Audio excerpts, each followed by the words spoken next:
Halo Bovi dan teman-teman, perkenalkan saya Gabriel dan hari ini saya akan mempresentasikan tentang pemuka agama menurut agama Katolik. Yang pertama, siapa itu pemuka agama, karismanya, dan pelayanannya? Pemuka agama Katolik adalah mereka yang ditabiskan secara resmi dalam sakramen imamat, yaitu diakon, imam, dan uskup.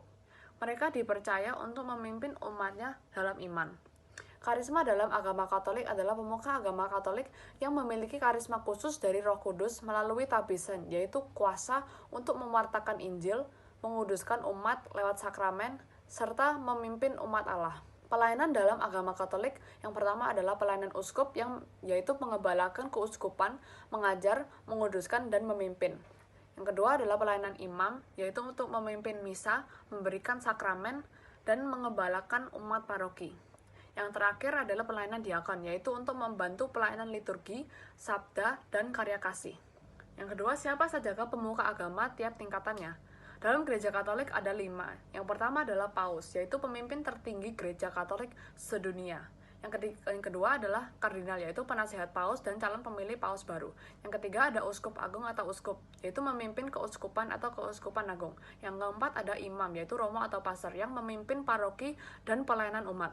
Yang terakhir ada diakon, yaitu pelayan yang ditabiskan dan membantu imam dan uskup. Oke, sekarang kita akan membahas bagaimana sih syarat untuk menjadi pemuka agama di agama Katolik, yaitu yang pertama, orang tersebut harus memiliki syarat umum, yaitu ia merupakan seorang pria Katolik yang belum menikah, sehat secara jasmani dan rohani, serta memiliki kedewasaan iman dan moral. Lalu, ia juga harus menempuh studi lanjut, yaitu studi filsafat, teologi, spiritualitas, dan latihan pastoral. Lalu, ia harus memiliki panggilan dari Allah, yaitu melalui doa, retret, dan bimbingan rohani. Lalu, syarat yang terpenting dan dari yang terpenting adalah ia harus dibaptis dan beriman secara teguh kepada Tuhan Yesus Kristus. Selamat pagi Bu Kofi dan teman-teman. Perkenalkan, kami dari kelompok agama Katolik. Perkenalkan, saya Graciana, kelas 11-2, absen 13. Saya Stella, kelas 11-2, absen 29. Saya Gabriela, kelas 11-2, absen 10. Saya Jacqueline Keisha, kelas 11-2, absen 16. Hari ini kami akan melakukan wawancara dengan Romo Utus. Oke, mari kita mulai. Ya mungkin sama-sama Romo mungkin bisa memperkenalkan diri seperti identitas dan juga latar belakang Romo dari paroki mana.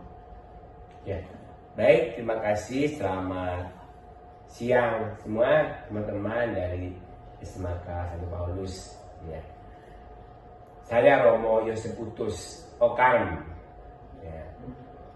Saya sebagai Romo Paroki di Santo Yusuf Jember. Ya. Di sini sudah bertugas sudah 4 tahun lebih. Apa yang mendorong Romo untuk memilih jalan hidup sebagai imam atau sebagai Romo? Ya, baik, terima kasih. Ya, kalau mau sedikit kilas balik pengalaman singkat ke belakang. Ya, saya dulu kan aktif di Misdinar, ya, waktu masih SD SMP, ya, dan waktu itu romonya kan romo Belanda, ya, romo Belanda itu kan dekat dengan anak kecil. Ya, kami udah terbiasa dengan ya aktif di gereja, ya, itu dari situ sudah mulai ada ya, kepingin menjadi romo, itu awal mulai di situ.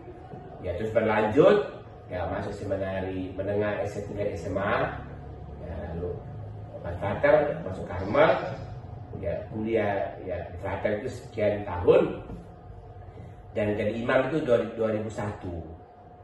Jadi sudah berapa tahun ya? Sudah 24 tahun, walaupun sudah 25 tahun, sudah panjang pengalamannya.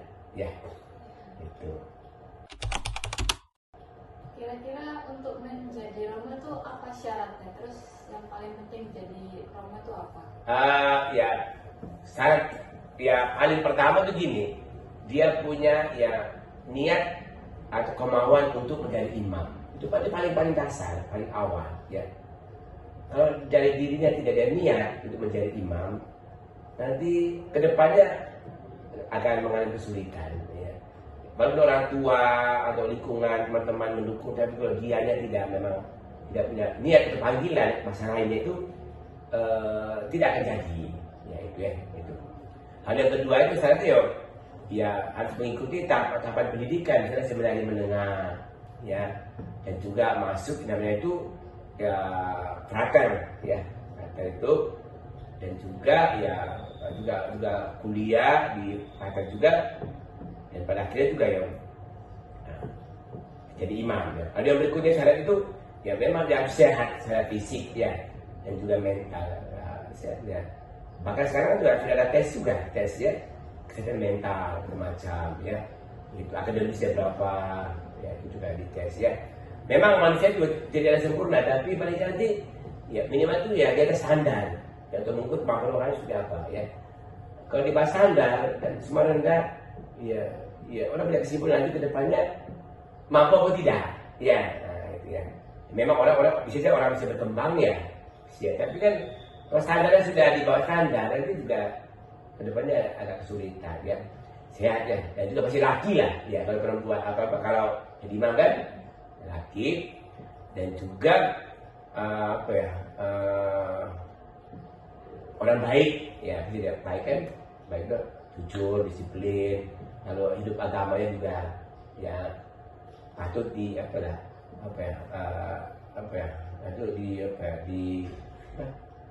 patut kita lihat bahwa ini bisa ini ya, itu dia memang dia tahu ini keagamannya baik dan imannya berkembang dari itu keaktifannya dia kan ya di misalnya sekolah minggu dulunya istinar mudika begitu, atau tugas yang lain di gereja itu bisa itu ya. Dan juga ya dia harus lulus ya kuliah itu ya sebagai seorang imam harus lulus ya. Kalau nggak lulus ya nggak bisa ya, itu. Dan secara akademis dia mampu, dan juga secara mental kesehatan juga dia ya bisa memenuhi itu semua ya. Dia juga harus bisa ya. Gitu. Kalau tantangan terbesar yang dihadapi apa, Romo? Ya kalau masih frater ya sebelum jadi imam loh ya tantangannya macam-macam lah ya. Ya seperti yang di luar itu kan berikut itu kan ya orang kan ya pasti juga ingin berteman dengan banyak orang ya, tapi dengan jenis kan ya. Di situ juga ujiannya. Tapi kalau memang dia mau jadi imam pasti dia bisa bersikap dengan baik ya, bagaimana menghadapi bukan anti, tapi bagaimana dia menghadapi saya ya dengan teman-temannya, kita juga berhubungan dengan perempuan itu ya pasti dia mencari sikap yang tengah-tengah kan ya, itu. Lalu juga ketika dia kuliah itu tantangan apa ya bagaimana harus memenuhi semua standar ya dan kuliah itu ya akademis bagaimana memenuhi semua itu ya. Paling nggak ya kalau mau kasar ya nilai itu kan dulu kan misalnya A, B, C lah ya. Ya kalau nilainya itu D apalagi E begitu ya, itu sudah bisa disimpulkan tuh mungkin secara akademis tidak mampu kan itu ya itu. Lalu juga ya kan karena juga ya kadang juga dalam kuliah itu kan ya nggak semuanya ada orang kan mungkin ada fase dropnya ya. Dia bukan tidak pintar, tapi ya kayak mungkin di kuliah karena banyak juga PR bersaing kan, itu menjadi kan tidak bisa konsen kan, akhirnya satu mata kuliah bisa saja turun nilainya itu juga. Dan juga misalnya gini, misalnya kalau kami Karmel itu kan kami kan misalnya ada kuliah, ada juga namanya biara. Jadi ada aturan di kampus, ada juga aturan di rumah, di biara ya. Itu juga ya. Dua itu juga betul dilihat ya. Jadi kalau misalnya dua-duanya harus dipegang, karena satunya ditaat, satunya dilonggarkan juga.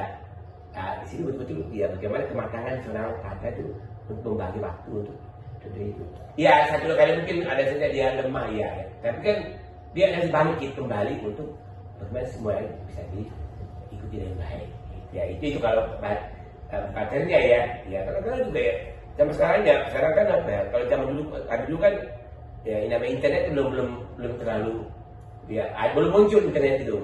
Ya, dulu ya kalau mau betul-betul ada PR di kuliah itu ya paling sumber yang utama adalah perpustakaan, itu yang paling utama, dan diskusi pada nomor-nomor yang sebelumnya ya. Sekarang kan canggih dong internet kan, Itu. Dulu buku tuh dulu orang ke perpus tuh hobi, betul. Mau nggak mau. Sekarang enggak. Belum tentu kan. Nah, sekarang kan ya beda baca orang kan aku agak lemah sedikit dibanding orang dulu. Dulu itu kan kadang tidak lain. Ya, pokok buku itu ya.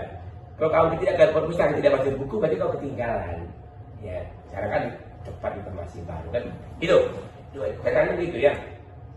Kadang-kadang juga ajaran hidup rohani juga kadang-kadang apa? Mungkin akademisnya dia mampu, tapi rohaninya mungkin ya sedikit drop ya. Kita mungkin dari keluarga ada masalah keluarga tidak tahu ya. Atau mungkin ya apa gitu ya.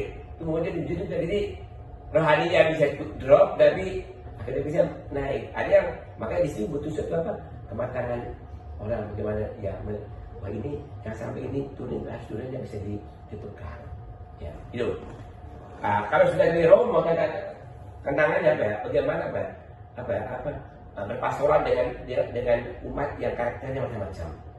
Ya, macam-macam. Jangan kan jadi Romo dari kepala asrama kan dari susah bisa pusing dengan kalian kan? Kan beda karakternya. Itu juga umat. Ya, ada umat yang itu gampang terlibat di dalam gereja ya aktif ya. Ada yang butuh sedikit pembinaan yang lebih artinya ya kita bersapa secara pribadi, kunjungan itu macam-macam ya. Gitu. Ya bagi saya gini, ya kalau saya sudah menjadi imam ya mau ya saya harus bisa melihat itu semua. Ya itu. Ya saya mungkin kalimat itu gini bukan permasalahan sih, tapi bagaimana imam betul-betul ya bisa membatasi semua gerak masalah itu seperti apa ya macam ya turun sedikit tapi bangkit kembali. Seperti gini, kalau dia sudah komitmen menjadi imam, pasti dia tahu caranya, tahu solusinya kan. Tapi kalau komitmennya lemah, akhirnya agak gampang. Itu ya, tantangannya gitu. Ya, jadi apalagi untuk pada pastoral pada zaman ini itu kan tantangannya kan semakin variatif ya.